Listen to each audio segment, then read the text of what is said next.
Hey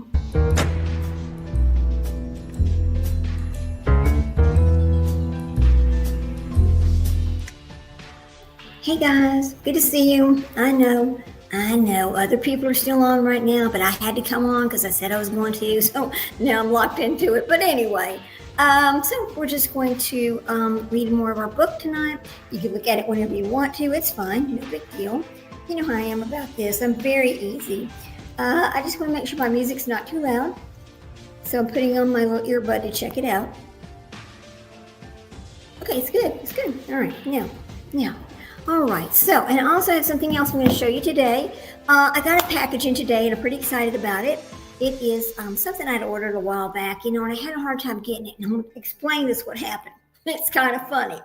So I got a little email from Pop Mart that said, oh, hey, this item that you've been wanting right here. See the official Pop Mart stuff right here. Anyway, this item that you've been wanting right here is finally in stock. So I grabbed it over there on Pop Mart, right? But I went to check out and I said, oops, out of stock, because I didn't check out fast enough because I could not remember my password. It's just a little debacle of things that happened. So what I did was I just said, okay, we'll send you another reminder. Well, I changed my password and all that, and I got the next reminder, and then it was like, oh, good, you got it. And so I was able to order it. So, but I had to wait. Now, this is a little... It's a big Labubu. It's like, I think 15 inches or something like that. It's called Something in the Wild. I don't really remember, but I know I wanted it. So this is the end of my Labubu orders. I'm not ordering anything else from Pop Mart. So this is it. That's it. So I'm actually but anyway, I'm in my dining room tonight. I know it's late, but I need to get this book finished. And I want to remind everybody about my live tomorrow with the ward case studies. Hey there, Sprinkled Donut, my friend. Oh my God, I'm so glad to see you. How you doing? Okay, listen, Sprinkled Donut, let me tell you. I saw something pop up and I thought it was coming from you on my email, but it wasn't. It was something from Messenger, from somebody else that I don't even go to Facebook anymore, So it was something on Messenger, and I was like, oh gosh, I told her it was her, but it wasn't her. But anyway, that's kind of funny.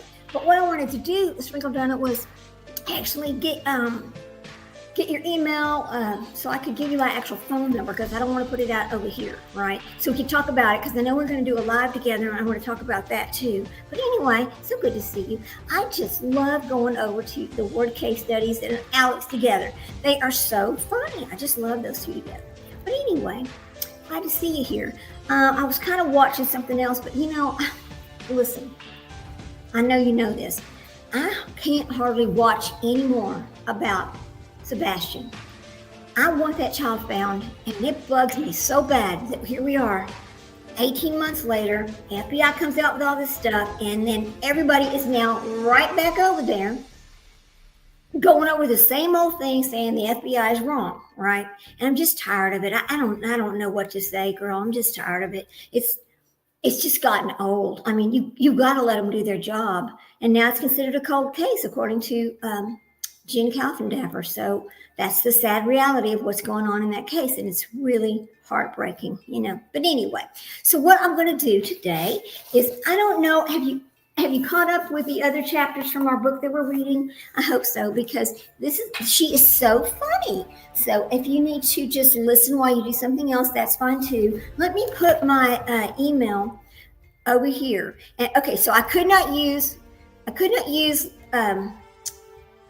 okay, yeah, let me see what are you saying? I gotta put my little, oops.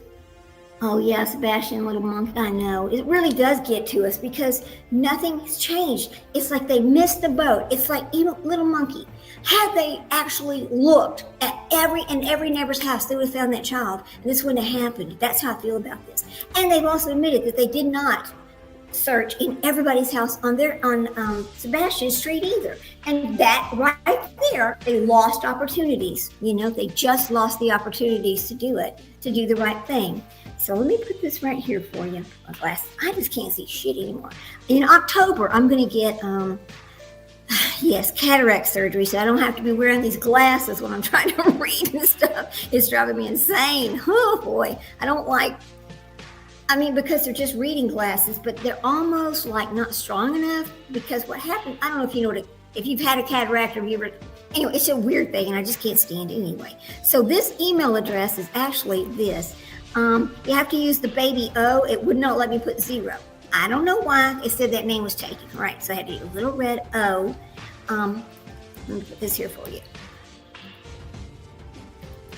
Okay, and then 1, and then at Gmail.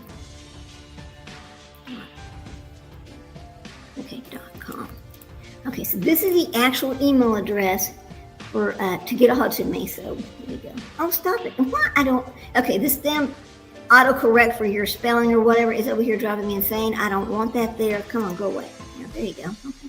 Now, I don't know why it's there. You know that, have you ever seen Grammarly? This thing pops up all the time on my machine, and I can't stand it. I do not have a subscription to Grammarly, and I'm not going to get a subscription. But when I got this computer, it was like something was kind of loaded on it already. And so it comes over there and it starts popping up. I just want it gone. But, I'm not really very tech savvy when it comes to computers, so I don't know how to remove this thing to just get it out of the computer. I guess uninstall this that was already installed is what I'm looking for. Yeah. Oh my gosh, there's my friend the Ward. Is this not the? No, it's not the live for tomorrow. This is I'm the Ward. I'm reading the Sociopath. I'm reading this book. It's called Sociopath's Memoir, and this is chapters 15, 16, and 17. It's separate. Yeah, this is something separate. So it's okay. It's okay.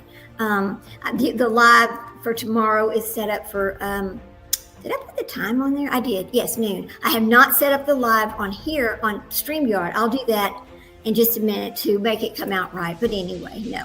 So yes, the word case studies. This is just something we're just reading a book over here and talking about this lady that's very funny. She is actually a diagnosed sociopath, and she just tells it like it is. She writes the story about herself and growing up, because she was never diagnosed until she went to UCLA, and she started taking psychology classes, and then she realized that she was actually a sociopath. And so, but she knew when she was young, I mean, like 7 years old, she knew she was different. She just knew she was different, right?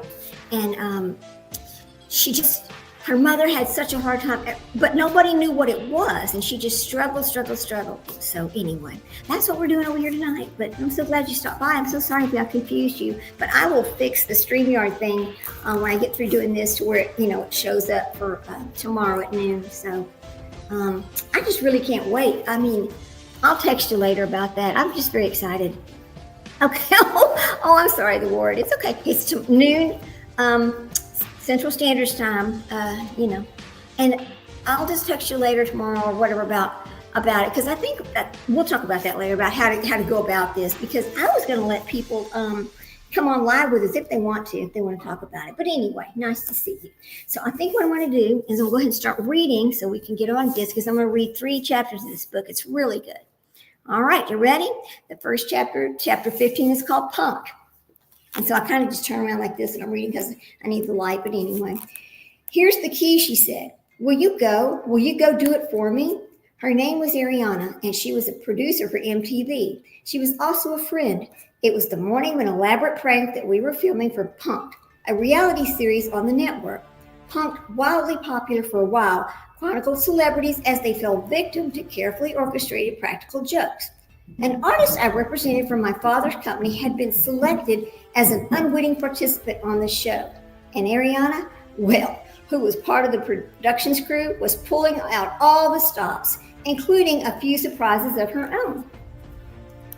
We were standing next to our cars after our final planning session, and Ariana had followed me to go over some last-minute details, none of which were related to the show. So she pressed, "Are you good with the side plan?" The side plan, as she had coined a few weeks earlier, was for me to sneak into my boyfriend's house to find out whether he was cheating on her. Wait a minute. She wanted her to sneak into her boyfriend's house to see if he was cheating on her. Oh, that's just deviant, really. That's sad. Anyway, so she goes, her boyfriend, Jacob, was a cameraman for Punk. According to Rihanna, one quick glimpse of his journal would reveal if he had been unfaithful. Initially, I'd been up for it, like my trip to the house across the street a few months earlier, but I wanted to do it Ariana, for her part, had made the whole thing out to be just a lighthearted and punkish at first. But recently, things had started to take a more obsessive turn. All right. And in the days leading up to the prank, the side plan was all Ariana wanted to talk about. Jacob Jacob, she convinced, was lying to and manipulating her. Okay, let me get hair on my, I got this hair done today and it's just driving me insane. They put this treatment on there, what is it called? Resilience something, because it just felt so dry and gross, and now it just feels like it's sticking to my head or something. But anyway, well, I need to move on. Just let me read. See, I get sidetracked. I just can't help myself. She was consumed with the idea that he had a mystery mistress, and what were we going to do once we busted him? The problem was, except for my participation in the cloak and dagger stuff, I didn't want anything to do with it. Ariana's love life, the whole affair seemed melodramatic and childish. I didn't feel like dealing with it. Plus, I was having a relationship issue of my own. So in the last chapter, remember, she promised her boyfriend that she would quit doing these things. She promised, just like she promised her mother when she was a child, that she would quit doing these things, that she would be a good girl, right? Because her boyfriend's starting to worry that she's going to end up in jail. And she just might, because that's the thing about sociopaths. Anyway. So she goes, since my trip to the Tarzana house, I'd started to experience an emotional rift that was difficult for me to reconcile. On one hand, I was blissfully happy. David had been living with me for nearly a year, and I couldn't have imagined a more perfect existence. I was content and in love and completely fulfilled. Our life together was everything I'd ever wanted. The problem was that I was still a sociopath. Like Dr. Carlin had said, I hadn't dealt with the anxiety or the compulsions that so often accompanied my apathy. I simply had been given a reprieve. But this wasn't thanks to my psychological breakthrough. It was all borrowed, like the result of my proximity to David. It was as if I'd been awarded emotion by osmosis, just normality by surrogate, and self-acceptance by proxy. See, she goes through these things where she just tries to mimic what she thinks normal people do, okay, because she doesn't really know how to be normal, right?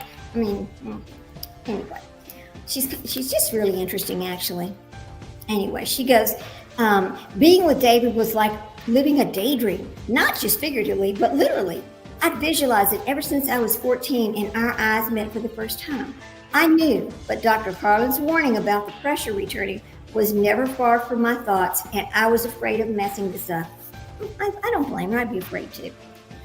Tell me again, I told Ariana. What do you want me to do? Well, she pressed the key into my palm. If you get there at 2, nobody will be home. Jacob has to be at work by 1:30, so the place will be empty. She took a deep breath. All I need you to do is to read his journal. It's in his bedside table. She stopped and looked to the sky, trying to keep tears from flowing. He writes everything in his journal, and he never, ever lets me read it. Well, of course not. Well, that's kind of the point of a journal, I said dispassionately.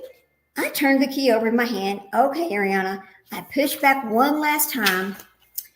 Are you sure you want me to do this? No joke, this seems insane, and that's me saying so. Well, I was certain she knew I was right. She was a savvy friend who knew all about my personality. I'd half expected her to come to her senses and scrap the whole mission. Instead, her face went white with fear. Please, Patrick, she implored. Her voice was just trembling. I can't live like this. I can't eat. I can't sleep. I can't work. It's all I can think about. I feel like I'm going crazy. I watched my friend crying and felt what must have been a hint of compassion. Okay, of course, she doesn't have those feelings like we have, right? She doesn't understand what that is. Golly. I couldn't empathize with her, but I definitely understood compassion. She goes, it was like I just felt crazy. Something was nagging me though. I shook my head again. But why today, I asked. Don't we have enough shit to do? Okay, trigger warning, I'm sorry. She curses a lot, and I'm just reading exactly how she writes it, okay? The prank was scheduled to take place that afternoon in Hollywood. It required last-minute preparations, and the two of us were already stretched to the limit in our efforts to get everything done in time. But Ariana wouldn't budge, because she said, collecting herself, he's gonna be on set from 2 till 8, And besides, she added, he lives a block from the park. Even if it takes you 20 minutes, you should still be back in plenty of time. Boy, she's head set on this, isn't she? Our production base camp was in Griffith Park, which was not far from the prank location. I couldn't be there for the actual gag without giving it away, so the plan was for me to watch remotely from a trailer in the parking lot. Fine, I said, giving in. Ariana looked at me gratefully. Her eyes were puffy, but now full of relief. Thank you, she whispered. What's a sociopath's friend for? Okay, that's kind of negative, right? The rest of the day was a blur. Between the preparations for the event and the production details, I hardly had time to breathe. When 2 o'clock rolled around, I was relieved to be alone and parked in front of Jacob's place. She actually went. Ooh. I hope she doesn't get caught. I got out of my car and headed for the house. As I approached, I saw an older man sitting on his porch a few doors down. He waved at me and okay, oh my God, this is funny. He waved at me and a Ronald Reagan quote of my grandfather's had just sprung into my mind. There's nothing better for inside of a man than outside of a horse. Okay, that doesn't make a lot of sense, but okay. I smiled and thought, there's nothing better for the inside of a man than the inside of another man's house. I like my version better. My heels made those sharp clicks as I crossed the porch. I scoffed at that Master Lock light duty entrance series, the doorknob, protecting his house. See, she has a toolkit to pick the lock, okay? Her boyfriend threw it in the trash, but she dug it out of the trash because she knew she wanted to keep that. You know, it's part of her little kit to, she calls it stuck stress. That's when she feels this stuff building up, she has to do something bad, she says. So anyway, so she kept the kit out of the trash. Inside, I was just surprised to discover the house was immaculate. The simple furniture was tastefully arranged. The bookcases framed one wall, and every shelf was stocked with nonfiction, meticulously alphabetized by the author. Several framed black and white photos of Ariana lined the hallway leading into his room. Her boyfriend was a lot more interesting than I'd imagined. Who is this guy? I just wondered. It didn't take me long to find out. The journal was where Adriana said it would be. I flipped to the back and started reading. May 13th. Took Ariana to St. Nick's. She's always so cute when she drinks. I flipped to the previous page. May 10th. Fight with Ariana. She hates my job. I hate my job. I need to get home and check on my dad. Okay. Suddenly, I felt a strange sense of disquiet. I sat on the floor and jumped back at the first page. Then I started reading. By the time I was done, it was after 4. She's 2 hours late now. She's 2 hours late. When I looked up, it was startled to see that the room was covered in shadows. I looked down at the book, and as I contemplated its contents, Ariana had been wrong about Jacob. Oh, that's sweet. He wasn't cheating on her. He wasn't selfish or manipulative or lying about anything. If anything, he seemed like a soul searcher. His diary was filled with questions and pleas for help, like letters to God. I stood up and gritted my teeth. I can't believe I did this, I said in the shadows. I felt off somehow, heavy. I didn't like it one bit. On the opposite wall was a mirror, and I caught sight of my reflection. Okay, she says a bad word, guys. Fuck you, I hissed. I tossed to the journal and to the drawer, but didn't close it. Instead, I stomped out of the house and slammed the door behind me. The short drive to Griffith Park did nothing to improve my mood. By the time I had arrived, it was 4:30. I was nearly an hour late. I managed to take my seat in the production trailer just in time to watch as my client was expertly pumped. When it was over, I congratulated the director on the job well done. Just another day at the office, he said. You're sticking around for the after party. Your partner in crime is on her way back. Adriana had played a small role in the execution of the prank and hadn't left the set yet. I shook my head, not feeling great. I told him, I think I'll head out. It wasn't a lie. The thought of running into Ariana made me feel sick with rage, though I wasn't sure why. I was anxious to leave before she returned. The early evening air was cold against my face as I walked to my car. I called David, who, as usual, answered right away. Hey, gorgeous, he said. How'd it go? I smiled and soothed by his deep voice. Amazing, I said. I can't wait to tell you about it. But he knew something was wrong, okay, because he says, He goes, "What's wrong?" he asked. "Nothing. Everything went great," I answered evenly. "Okay, well, I'm leaving work now," he said. "Want to meet for an early dinner at Nozawa?" Okay, I don't know what that is. Nozawa. Oh, Reishi there. Sushi. Oh, it's a sushi place. Okay.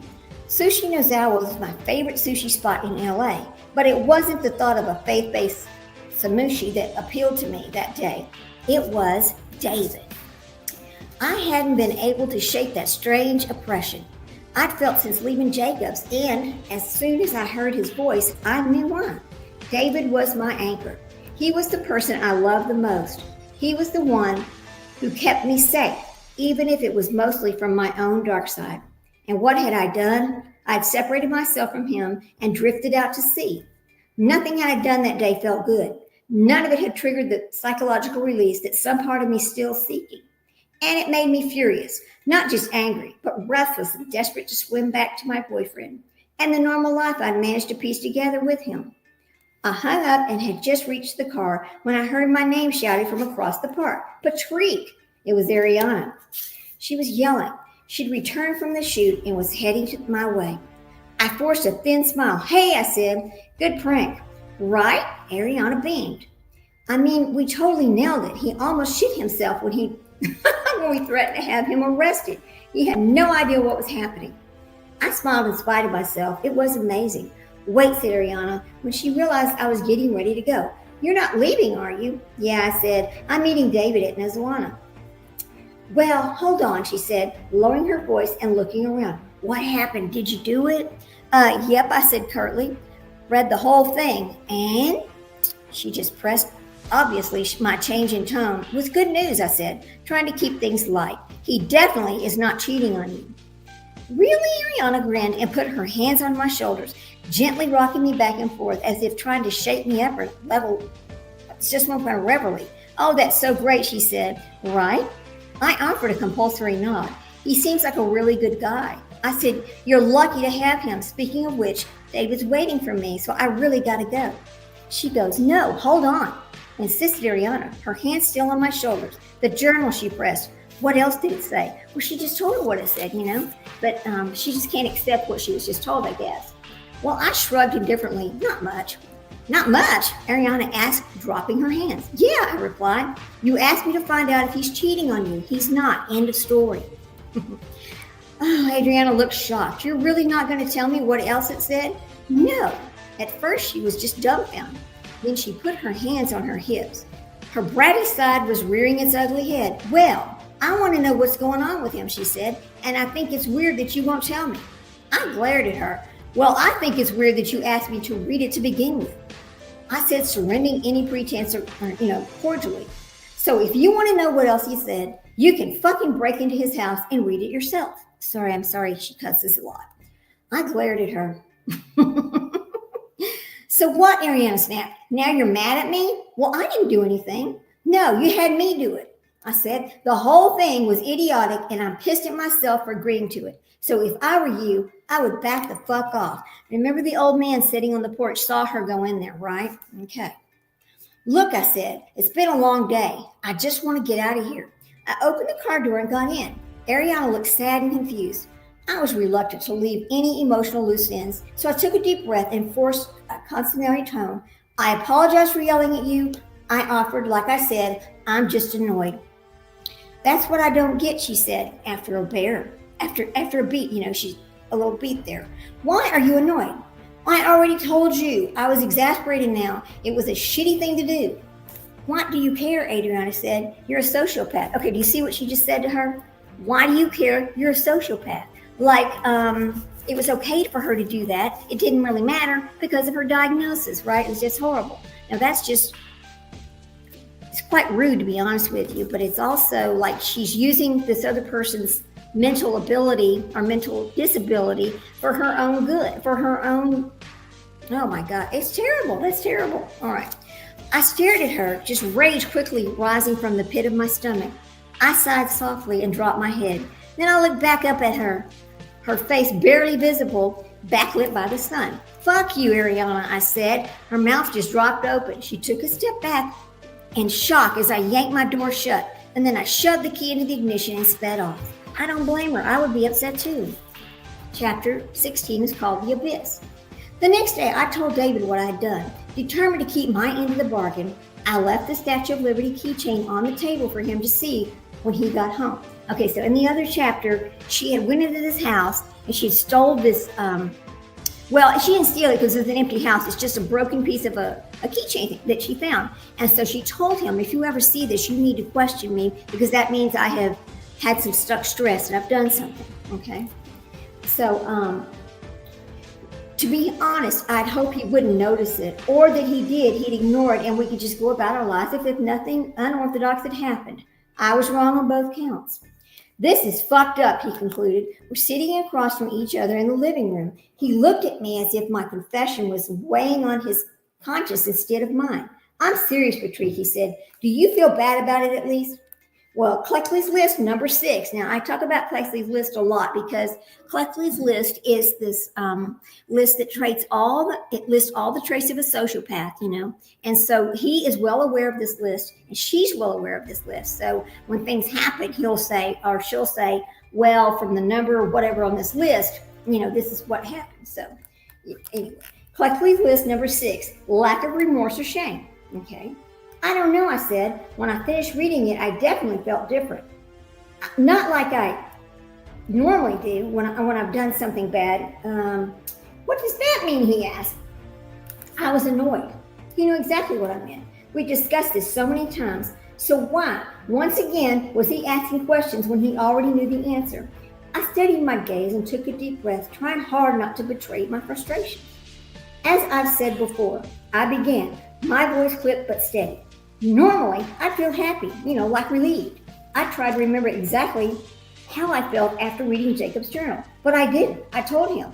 It was more of a negative feeling, you know, heavy almost. And then I added, I definitely wouldn't do it again. Well, good for her. You know, glad she's deciding that she's not going to do that again. But you see how other people just talk people that are doing things so, like doing bad things for them because they assume that you don't mind doing it when maybe you do mind. That's just really unfair. Hey, he sighed. Well, that's something at least, he said. We sat for a few seconds, neither of us knowing what to say. And then he came over and sat next to me on the couch. He put his head on the back of my neck and stroked it gently with his thumb. Listen, he said, I love you. I love you so much sometimes I don't think my heart can take it. It's like you're part of me.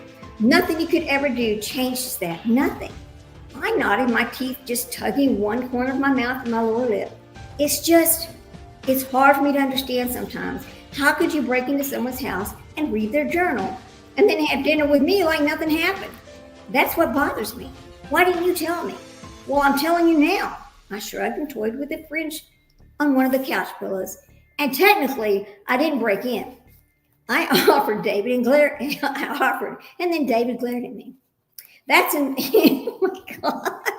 That's another story, he said. What you did was bad enough, but Ariana, some friend she is, getting you to do her dirty work. Exactly, she sure did. What a shitty person. She sure is a shitty person. Most people are ruled by feelings, honey, he interrupted.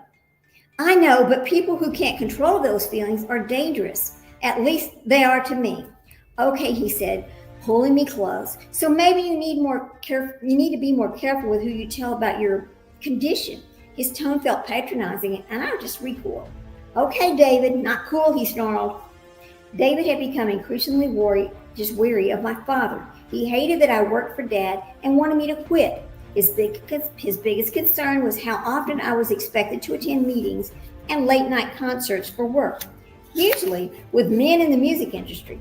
A recent dinner with an especially creepy and successful producer had left us both on edge. Sorry, I muttered.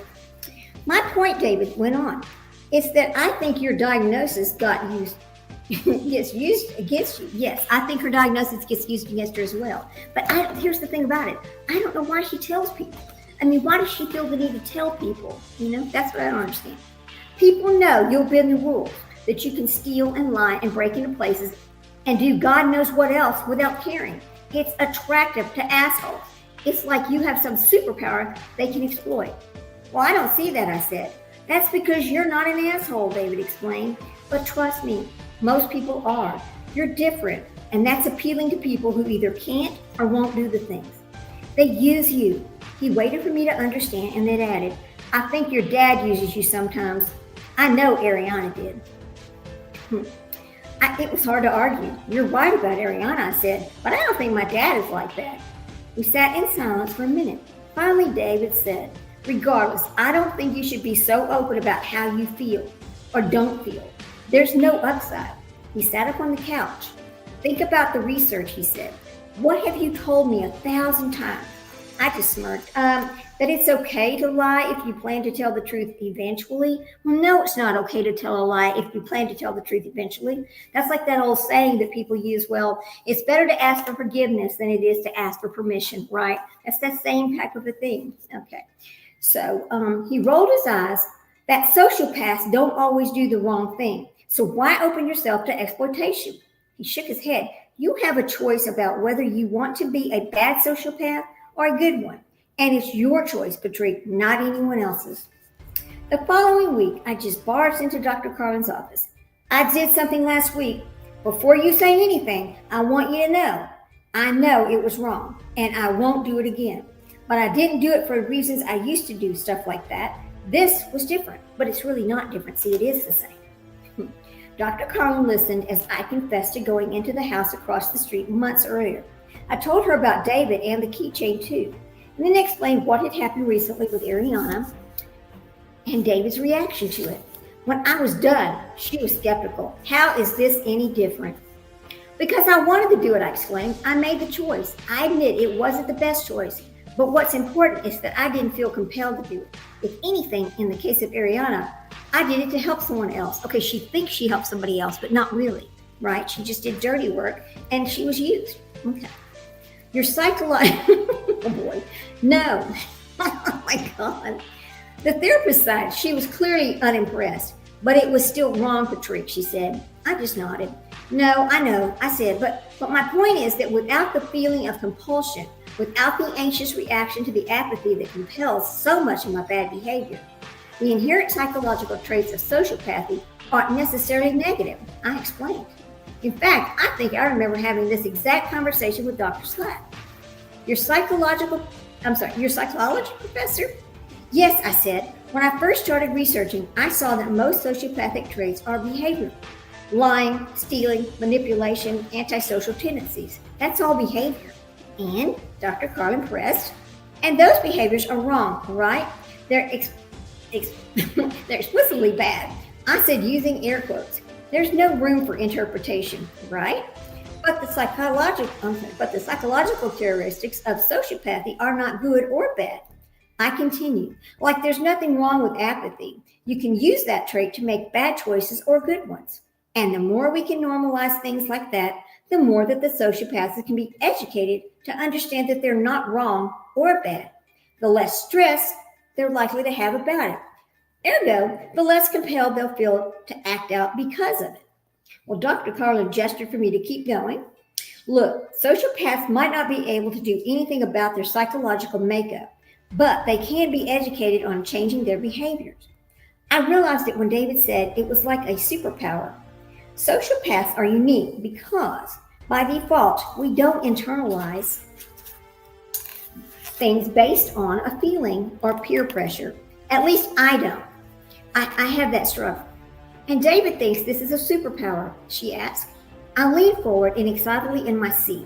Well, it's definitely a strategic advantage. Think about it. So many people are ruled by emotion, dangerously so, like Ariana. She's so full of emotion, right? She's so in love, right? And what did she do? She had me break into her boyfriend's house. I rolled my eyes. Jacob is the person Ariana claims to care about the most, yet she completely violated his trust because of her emotions. Yes, but emotions doesn't always cause people to do bad things, Patrick. But lack of emotion doesn't have to do it either. I said, don't you see? It's the opposite side of the coin. Normal people act out when their emotions become too stressful. Sociopaths act out when their lack of emotion becomes too stressful. And she's talked about that a lot. That's that stuck stress thing. You have to understand, I continued. It's not so much that I'm flooded with emotions now. It's just David is here. I mean, yes, I love him and that's all great, sure. But I don't think that's why the stress went away. My anxiety isn't gone because it's been replaced by love. It's gone because I feel accepted. David doesn't judge me when I don't care about things. He doesn't think it's weird when I get quiet. I don't have to constantly be on defense about my apathy. So the apathy itself has become less stressful. I let this sink in because the mainstream opinion is that not having feelings is bad. Sociopaths from a very early age are taught to hide or deny their apathy. At least they become outed as monsters. So the emotional void becomes a trigger for stress, for anxiety, which leads to destructive behavior. It's a vicious cycle. But if you can refrain from the belief system, I continued, if you can educate sociopaths to understand that their inherent traits are not bad, then you can replace the anxious reaction with acceptance and maybe reduce their behaviors. I rocked my head from side to side, theoretically speaking. Well, I can't wait to hear what the doctor says. But normalizing antisocial behavior isn't good, Patrice, she argued, or ethical. It's why I asked you to stop using your prescriptions. Okay, when she talks about prescriptions, she's talking about not a literal prescription. But what she would do when she was a child is she would find ways to cope with this and just call that her prescription. So I'm talking about normalizing behaviors. I insisted. I'm talking about normalizing psychological traits. I know that for me, that more I understand my personality type, the less concerned I am about the apathy, the less I act out. Remember, apathy isn't the cause of sociopathy, it's just a symptom. I know because even though I'm not acting out as much, I still feel like a sociopath. I didn't know that anybody, you got to wonder about that statement, I still feel like a sociopath. What does that mean? I have no idea what that means, but I'd like to know what that means, right? Even though, she goes, now you've lost me, the therapist said. Even though I haven't felt compelled to act out in extreme ways lately, I said, I'm still me. I still don't experience emotions the way you do. I'm still immune to shame and guilt. So you don't feel bad about reading Jacob's diary? No, I'm only sorry that I let Ariana talk me into doing something I didn't want to do, and I allowed myself to be used. That's why I got so angry at myself for making a bad choice. But you're always the one who makes the choice. Well, not really, not any more than people with OCD are making a choice when they can, when they count things or they wash their hands, or they do any of those things that they feel like they have to do. I could tell she didn't believe me. This is what I'm trying to tell you. I insisted. So much of a sociopath's negative behavior isn't compulsive. It's driven by an anxious reaction to the pressure, by the urge to dispel the apathy. That's the way that it feels. But in the absence of that anxiety, sociopaths have a choice. Well, I explained. I went into the house across the street because I wanted to, because I chose it, and because anxiety wasn't the motivator. I was able to enjoy the experience, but it was still wrong. See, she's entering places she shouldn't be. Okay, so let's get into that, she says. I shook my head, grappling with the answer. My entire life, I thought I wanted to be like everybody else. I just wanted to be normal. But I don't now. I like that I don't care what other people think.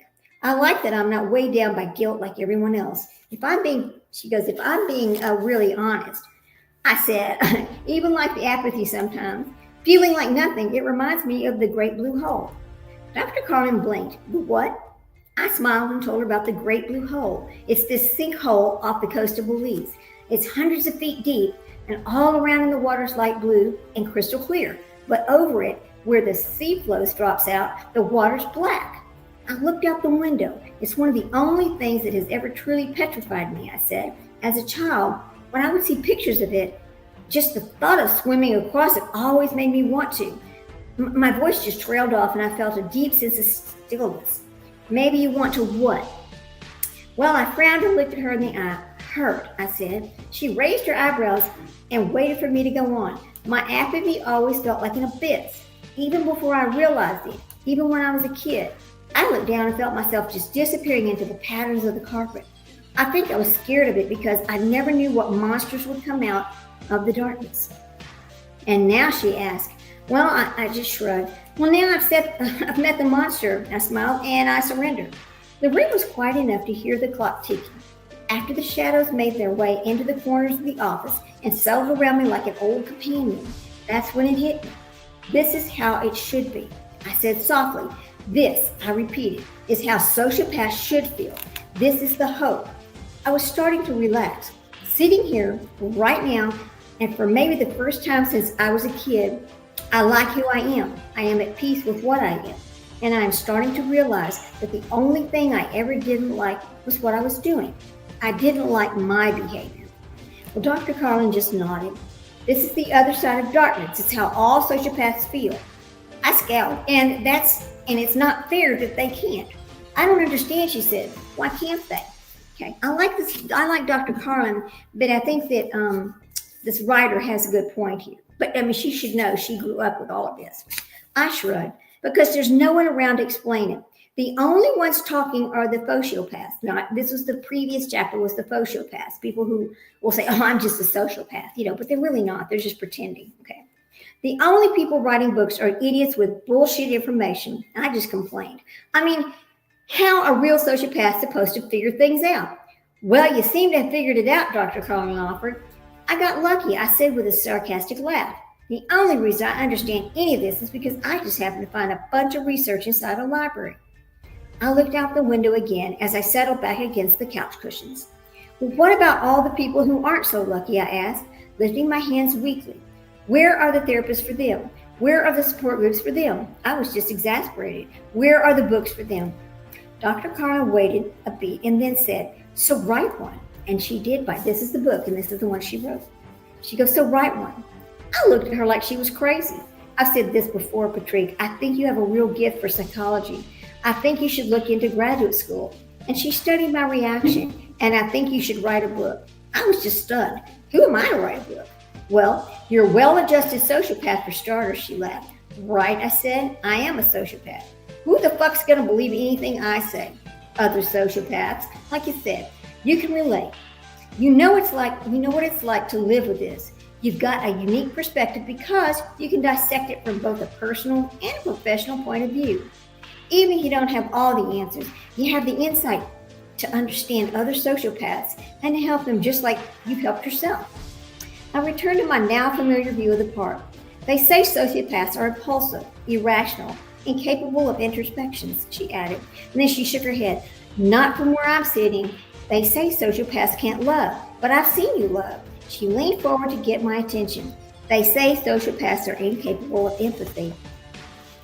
I just turned to look at her in the eyes. I'm not very good at it, I said quietly.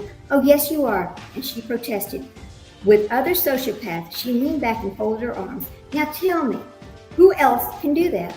I just glanced at the clock. Wow, look at the time, I said. Getting up from the couch, time's up. And she smiled and lifted her hands in resignation. Just think about it, she said. All right, and so she does write this book. This is the book. Okay, chapter 17 is called Orion. And this is the last chapter we're going to read tonight. And then I'm going to unbox this beautiful 15-inch boo-boo over here. It'll be fun. So, as I was at work for a few weeks later going over expense reports with my father. The weather outside was just uncharacteristically gloomy, and looking out the windows that framed his large corner office, I kept returning to my conversation with Dr. Carlin. Dad was squinting at his computer, battling with a spreadsheet, when I asked him, what would you think about me going back to school? He just looked puzzled. For psychology, I explained, my therapist thinks I'd be good at it. Well, that's a great idea, he said. Really, I think it's long overdue. What is? He goes, finding something you're passionate about. Dad leaned forward. What's David think? Well, he loves the idea of me getting out of this job, that's for sure. He tilted his head back. He doesn't really like me, does he? I shrugged. He does not like you? I said, tiptoeing around the question. He just hates the music business. Well, that's the problem with people like him, he said, waving a hand dismissively. Everything's black and white. He doesn't get the world is mostly gray. There's a lot of people that just cannot understand, people who can't live in the gray, okay? So I'm going to just explain, I've talked about this a little bit before, but not often. My own son, the one that's over here at the University of Texas, the Longhorns, I'm so proud of him. But he doesn't see the world in gray. He sees everything in black and white. It's very literal, He's very regimented and that kind of thing. So I understand people who don't see gray. Okay. He goes, I shifted in my seat anxiously to change the subject, but that's why I love him so much. We balance each other out, and Dad was silent. Anyway, I continued, I could probably use a little structure, going back to school would mean having a schedule and a goal. Right up David's alley, Dad taunted. I'm sure he's thrilled. Actually, he's not, I said. Really, he replied. That surprises me. It surprised me too. The evening after my session with Dr. Carlin, I was so excited to tell David all about it. Admittedly, the whole idea of graduate school shocked me, and I wasn't entirely sure about it in the moment. But by the time I got home, I was fully committed. So let me get this straight, David said, after I told him. We just finished dinner, and I could hear Keith Jarrett playing softly in the living room. You're saying that in time between leaving her office and getting home, you decided you wanted to go to get a graduate degree in psychology, just like that. I grinned, yep. It's just weird timing, he said. Most people don't go back to school on a whim. Yeah, I don't think they do. I mean, it's quite expensive to go to graduate school. He goes, true. He laughed. It's just that I've been thinking it's time to start planning for the future, he said, our future. When I saw he had no idea what he meant, I had no idea what he meant. He leaned close and whispered, like kids. Kids, I asked, taken aback. You want to start talking about kids? We're not even married. I know, but we're going to get married someday, he smiled. Right. I instinctively returned to his smile. I knew I wanted to marry David from the second I laid eyes on him. To me, it was always fate, accomplished. Never a debate about it. Yes, I replied, we know that. Well, that's cute, isn't it? That's all I'm saying, he said. We both want to get married. We both want to have kids. Maybe going back to school, like right now is a bit much. Well, I don't think so, I said, frowning. The way I see it is right. It's the best time to go back to school, before we get married, before we have kids. Going back to school will only be harder if I wait. He stood and took my hand. Come with me, he said. He led me through the French doors that opened onto the back patio. You see that? He asked, pointing at the sky. Those 3 stars are in line. I squinted as I followed his finger. I think so, yeah. That's Orion, the hunter, the protector. My mom taught me about him when I was little. He said, all the Greek myths and their constellations, but he was her favorite. I wondered where he was going with this. That sounds nice. I just replied quickly, recalling Kimmy's go-to response. He took a step back and held both of my hands in his. I've been waiting for the right time to tell you this, he said, trying to unsuccessfully hide his excitement. I got offered a job last week. You did? I was excited for him. Where? Well, it's a startup in Santa Monica, he said. They need a co-founder, someone who knows tech, and they've got money, a lot. David, that's great. He looked nervous. It is right. I think so. Yeah, he said. It's probably going to be hard for a while, though I want to build a huge system, but when it's done, it'll be awesome. I tilted my head, just confused. Patrick, he said, I love you. I want to marry you. I want to take care of you forever. He pulled me in for a hug. You don't have to go back to school. You don't even have to work for your dad anymore. You can just quit tomorrow if you want. I just shook my head, struggling with how to respond. But I don't want, she just stopped for a minute. I finally stammered and pulled away. Honey, please don't misunderstand. I think it's sweet that you want to take care of me, but you don't have to do that. He gave me just a lopsided grin. I know I don't have to. And then he replied softly, I want to. I want you to be free, he said, not just from working, from bliss and bills, but from everything that you've spent your whole life dealing with. He shook his head. Think of how nice it would be to have a normal life, the life you've always wanted. He kissed my hand, the life we've always wanted. His deep brown eyes were warm and inviting. It was a look I'd only ever gotten from him, a compassionate expression on the face of someone who knew all my darkest thoughts.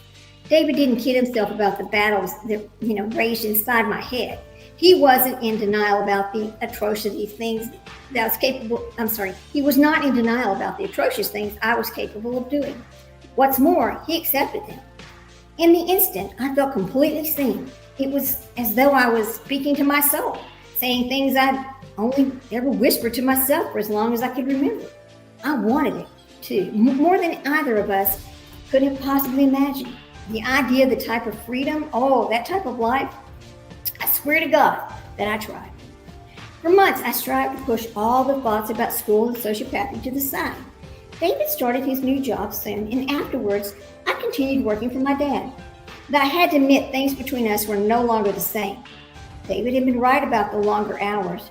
From almost the day he started, he was rarely at home. He'd spend late nights, sometimes entire weekends, locked in his new office as his team prepared to launch their web application. It was an extreme change to our lifestyle, and I wasn't prepared, but I tried to make the best of it. At least I did at first. For those few months, I just perfected the role of supportive partner. On nights when he worked late, which was the norm, I would make the long trek to the other side of town so we could have dinner together. Homemade meals and toast. So she would make the dinner at home and take it with her. Okay. I kept my mouth shut when he would head to the office on Saturday mornings. I tried not to get angry when he called the last minute to cancel dinner plans. I just kept my complaints and opinions to myself. But as time passed, I found it was harder to bite my lips. Are you fucking... Okay, I'm sorry, trigger warning. She says bad words. She writes bad words. Are you fucking kidding me? I said after David called one night to let me know that for the third time that week that he wouldn't be home for dinner. You're doing this again. I'm sorry, honey, he replied. I was literally walking out the door when Sam pulled me into a meeting. Sam was David's boss and the business partner. He was a stiff and socially awkward, a real personality minus. There were a few people I liked less than Sam, and my disdain was steadily increasing. I set the bowl of whipped cream I was whisking on the kitchen counter, its solid base making a loud thud. Well, I just finished making dessert, homemade key lime pie. I had to go all the way downtown to find the right lines. I exhaled impatiently, my voice slightly softening. Can't you just say we have plans? Can't you just say no just this once? Or what if I could, he said. I could tell he was trying to rush me off the phone. But Sam is freaking about the launch next week. Listen, it's just one more week, he added. After that, things will go back to normal, I promise. They always promise, don't they? Sorry, that was my chair. Foot up. Poor thing. To his credit, things did return to normal the following week, and everything was wonderful again. He'd get home around 6, and we'd do things like having dinner and watch the news and, just be normal. But normal never seemed to last. The following week, he was back to working around the clock, this time for quarterly updates that just needed to be ready at the end of the month. That was what I hated most about his job. There was never any finish line. He'd kill himself to wrap up some big project, only to immediately start a new one. Each time, he'd insist that Sam promised this would be the last time. But it never was. I tried to be supportive, but after a while, I just started to get resentful. This sucks, I said to myself. I was home alone after another last-minute late meeting phone call. The table was just bathed with candle lights, but the roasted halibut, I'd prepared, was cold and the vegetables wilted.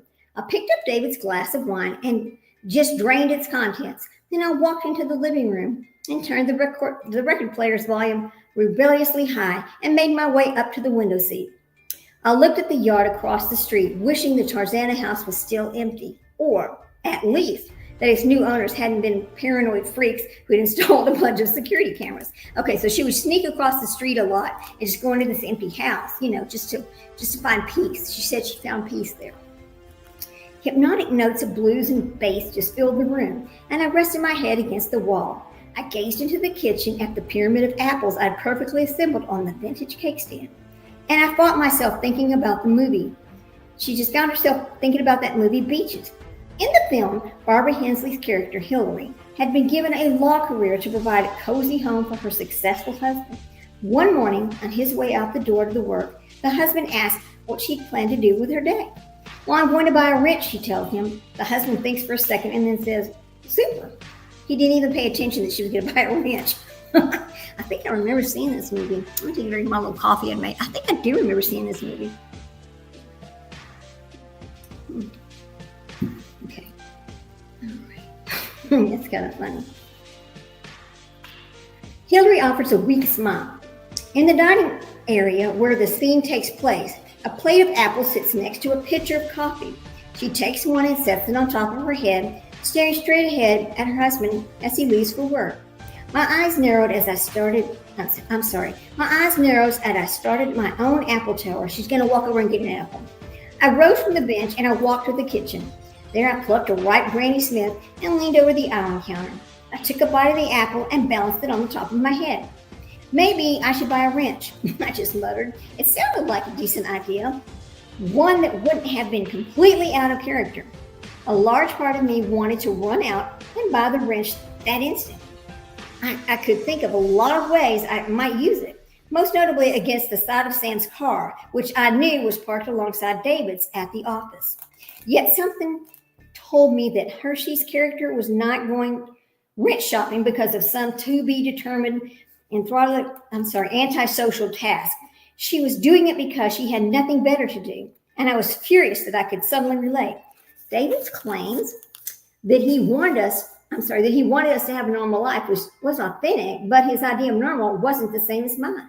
He was working around the clock to achieve his goals. So why couldn't I do the same? I tried talking to him about it, but he was always preoccupied with work. There was just never a good time to talk. Anytime I tried to bring it up, he just became annoyed. Why the hell do you do that? We were in his office having lunch a few days later, and I made a faux pas mentioning that I'd just spent an hour on the phone with UCLA, the psych department. Don't talk to me like that, I said, instantly frustrated by his snappish tone. I'm sorry, he apologized, his attitude softening. I'm just stressed out. And I don't get it, he said. Why were you calling them? Because I wanted to see if Dr. Slack was still there, and I continued trying to get the conversation back on track. And you know what? She is. David didn't seem impressed, so I just figured that I could just go and ask her about, graduate school at UCLA. There's one in town. If I'm going to do this, I should apply to as many as I can so I have some options. Options for what? David asked. He was just bewildered. I felt my anger just rising. Stop it, I snapped. Stop what? Stop asking questions when you know the answer. I was now seriously pissed off. You do it constantly and it's infuriating. Because what you're saying doesn't make sense, he just shouted. It doesn't make sense to you, David, because the only thing that makes sense to you is me sitting at home being a happy little wife while you work all the time. Well, that sucks. I know people don't like that. He looked shocked. You think that's what I want? Well, isn't it? You want me to just quit my job. You clearly don't want me to go back to school because I'm trying to protect you, David interpreted. He interpreted that he was trying to protect her. I was stunned. Protect me, I asked finally. From what? After a long pause, he replied, I know what you used to do in college and the things you tell me about. Oh, come on, I replied, exasperated. I was a completely different person then. I know, he replied, but I hated hearing about you stealing cars. Yes, she would steal cars. She would break into houses. She would just do bad things, but she just really never got caught and sent to jail, okay? Nobody ever caught her doing these things. But anyway, he goes, I was 3,000 miles away. Now I'm here. I can take care of you. He paused and then added, it's why you leave me the keychain. My eyes widened when I realized how much he'd misunderstood everything. Oh, David, no, I said, desperate to clarify. I leave it because I want to be close to you. I want you to know what I do because I want to be honest with you about everything all the time, just like I promised, not because I need you to protect me. He wouldn't even look at me. Hey, I said gently, walking around to his side of the desk, I'm serious. I'm your partner, not some insane person you have to look out for. I held his face in my hands, looking him deeply in the eyes. I mean it. I would never want you to feel like you're responsible for the things that I do. I'm sorry if I ever made you feel that way. No, I'm sorry. I'm just in a really shitty mood right now. He admits this. He pointed out that the flat screen monitors on his desk, Sam's all over me about this new fucking program, and I need to get it finished. And then he sighed and said, of course I support you going back to school. And he offered one of his irresistible, lopsided grins. Can't we please just talk about it later? I frowned. You said you'll be here all night. Right, crap, I'm sorry, he shrugged. Tomorrow night or maybe this weekend. Sure, I said softly, and the phone rang. He picked it up. I kissed the top of his head and just stood there awkwardly for a few seconds, and then I picked up my purse and left. An hour later, I was behind the wheel of my car. My thoughts of jumbled maze as I headed home. It was like afternoon, the worst time to be caught in LA traffic. As I inched along, I thought about our conversation and why the idea of school seemed so scary to him. Part of me got it. It's sort of nuts, I'm used. I'm not even a good student. All the same, I'd spent years chasing down information about sociopathy and psychology on my own. Going to graduate school seemed like a natural progression. Challenging, but doable. Deep down, I knew I'd be good at it. I crossed the 405 out of Brentwood and decided to avoid the freeway. Instead, I continued toward Westwood, deep in thought. When I got to the Hill Grid, I stopped at the red light and rested my head against the seat, just lost in nostalgia. I knew this intersection well, probably better than any other in town. Hillgrid Avenue was, after all, my first LA address. I looked down the street to where my dorm had been. A lot had changed since I had arrived. The street was bigger than I remembered. The entire campus, in fact, seemed to have exploded in development, but some things remained the same. Tightening my grip on my steering wheel, I suddenly yanked it to turn off Sunset onto my old street. Large gold letters gleamed from the rock wall that framed the north side of the campus, UCLA. The wide street was empty and welcoming. I felt an unexpected rush of freedom. 100 yards down was a side road that I still remembered well. I turned sharply onto the narrow path and just maneuvered my car toward the nearby parking structure. This, I knew, was the one closest to the psychology department. 30 minutes, I thought, as I pulled into the parking spot. The building closes in 30 minutes. That's plenty of time to see if Dr. Slack can meet with me. When I got out of the car, the early evening air put me at ease. I glanced up and instinctively looked for Orion. I smiled to myself. This, I already knew, was the right decision, my decision, one that would change my course of life. I headed for the psychology building, envisioning a plan. I'm going to get my PhD, I decided. I'm going to specialize in sociopathy. Impulsive or not, the trajectory of my future had become clear. I was already gone.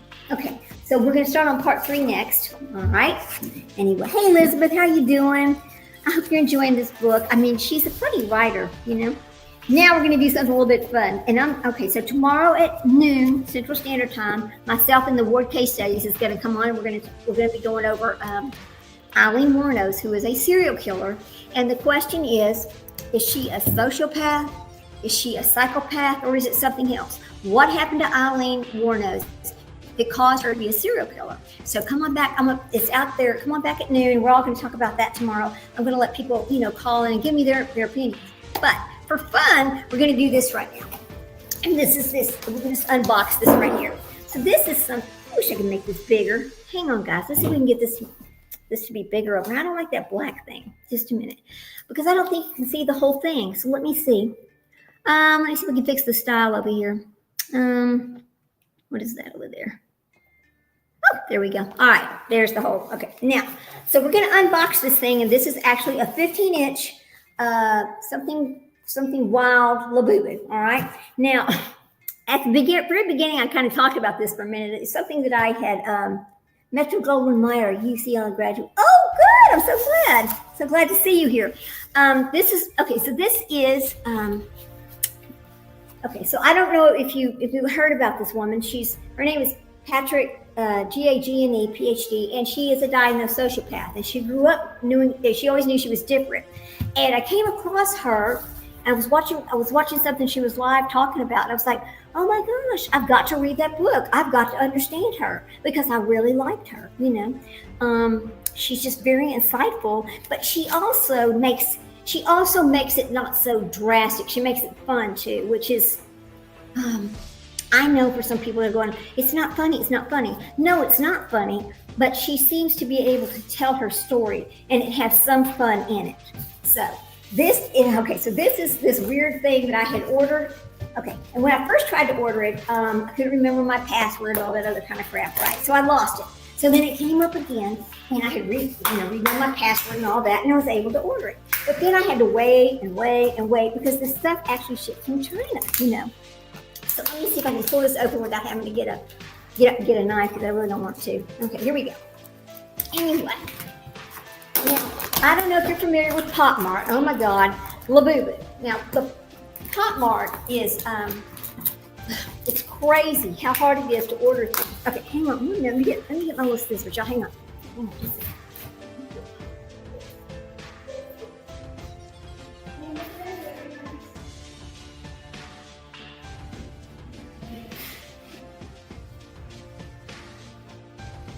All right, I'm back now. Okay. So, Pop Mart is it's like it's really hard to order things from, because they'll say, okay, we're going to do this release, and they do this release, and so you and 3,000 other people over there trying to get whatever they released that day, right? It's just difficult. But whoever dreamt this up really knew what they were doing, as far as marketing, because they made it to where everybody, I don't understand it. Anyway, let's just open this box and see. Now, the reason why I wanted this crazy thing is because, okay, I have some little boo-boos, but they're small, right? I wanted the big one. So, here we go. Let's take a look and see. All right, this is big, isn't it? Take them out of the box. Oh, okay, there we go. I hope he's pretty. This is it. All right, here we go. It is Fall into Wild. I know you're going, I thought we were reading a book. I know, but we have to have a little bit of fun too. Oh, he is pretty. Oh, he is large. All right. I had no idea he was this large. Look how large he is. I had no idea. Okay. Wow. He's wearing, oh, look at this cute little outfit. Let's open the top. Let me open the top right. He's wearing a cute little outfit. Now, what's funny about these Pop Mart things is I have a son that's 42 years old. Okay. And when I showed him, I said, oh my gosh, look at these, look at these. They're just kind of, the boo-boos are just kind of ugly. Let's just be honest about it. So I had showed him these things, and oh my gosh, now he collected a few of them too, because he thought, oh, he's got some little children that are in his life. They're not his children, but he's got some children in his life, and so we started getting them for them too. We bought some for them, but they're just the cutest little thing. They're ugly, but they're cute. Oh look, it comes with its official card thing. Fall into the Wild. Okay. Now, I am not ordering another one. I'm done. I just wanted this one. It's over. I'm not spending another dime over at Pop Mart. They can forget it. Okay, I'm done. Okay, this is the last thing I'm going to get. Let's pull him out of there. My husband's like, oh well, it's just innocent. They're not that expensive. It's okay if you want to collect those, because we were collecting those spray ground bags. The spray ground bags were like anywhere from 60 to 150 bucks, right? They were kind of expensive. So he's like, oh, these are cheap. They're only like 30 bucks or whatever. Well, that's true, but you have to fight. Oh, he is pretty. Oh, look at this. I'm just going to get him off of here. Oh, I like his little outfit. Okay. Well, so anyway, he collects them too. I was talking about that. I get a little sidetracked. I'm sorry. So we were at the mall one day. This is not too long ago. I went to visit my son. We were at the mall one day, and we ended up picking up these little car seats and little clothes and stuff. So we put our stupid little boo-boos in the car with us. I know. It's like I'm a 65-year-old, 12-year-old, or 9-year-old, really. My other son's off to college. I'm by myself. I'm just an empty nester now. I just needed something to do. So I'm just collecting some new boobies. I can get him off here without cutting my stupid self. There we go. Let's see. All right, let's take him out. All right, he's so cute. Oh, he's cute. Look at that. Look at his little clothes, his little outfit. That's cute, cute, cute. Look at his little hat right there. Oh, he's precious. Okay. His eyes move. His eyes move. Look at that. That's pretty cool. All right, so here is my last ever Labubu to buy right here. Anyway, so yes, so we put our message out about our live tomorrow with Jen Lou, where we're talking about Eileen Wuornos. A lot of people some people remember the case, some people don't. It's kind of an old case. But again, the question is she a psychopath, sociopath, or something else? Because she had a very traumatic childhood. And I don't know if that's what drove her to what she did, or if it was, I don't know if it was PTSD, I don't know what it was. So we're going to discuss that tomorrow at noon. So anyway, I'm going to say goodnight to you guys. Have a good evening. I hope you enjoyed the reading. I'm going to come back on, what is tomorrow? Wednesday? On Thursday, I'm going to come back and finish. I'm going to read chapter 18, 19, and 20 in this book. So I always say, if you can't come to the live and listen, just listen to it whenever you can. I really was going to just do podcasts, and I said no, because I want to talk to my friends when I see them in chat, And I don't usually come on this late at night, but today I just wanted to. Anyway, y'all, good night. Thanks for coming by. Enjoy. Bye, guys. In my live. Here we go. Yeah. All right, we're just putting him back up there. Is it going to end? I don't know if my mouse is going to work.